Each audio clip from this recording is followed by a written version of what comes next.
यानंतर आत्ताच्या घडीची सर्वात मोठी बातमी आपण साम टीव्हीवर पाहत आहात। पुण्यातील हिट अँड रन प्रकरणातील विशाल अग्रवाल यांना पोलिसांनी अखेर ताब्यात घेतलेलं आहे। छत्रपती संभाजीनगर मधून विशाल अग्रवाल यांना ताब्यात घेण्यात आलेलं आहे। पुण्यातील कल्याणी नगर अपघात प्रकरणातली ही सर्वात मोठी अपडेट आहे। अधिकचे अपडेट घेण्यासाठी जाऊयात आमचे प्रतिनिधी सचिन जाधव यांच्याकडे। सचिन, विशाल अग्रवाल यांना पोलिसांनी ताब्यात घेतलंय, कशा पद्धतीने हे संपूर्ण तपास कार्य केलंय?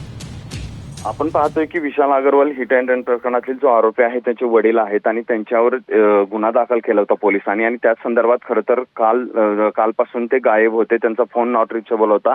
आता या संदर्भात पुणे पोलिसांच्या गुन्हे शाखेने संभाजीनगर मधून विशाल अग्रवाल यांना ताब्यात घेतलेला आहे। ते गायब झाल्याची खरं तर पोलिसांना माहिती मिळाल्यानंतर पोलिसांची काही पथकं जी आहेत ती त्यांचा शोध घेत होती आणि आता त्या संदर्भात पोलिसांनी संभाजीनगर मधून विशाल अग्रवाल यांना ताब्यात घेतलेला आहे, ते त्यांना पुण्याच्या दिशेने घेऊन येत आहेत। नक्कीच धन्यवाद सचिन, आपण दिलेल्या संपूर्ण अपडेट बद्दल। तर विशाल अग्रवाल यांना आता पोलिसांनी ताब्यात घेतले आणि त्यांना आता पुण्याच्या दिशेने आणण्यात येत आहे।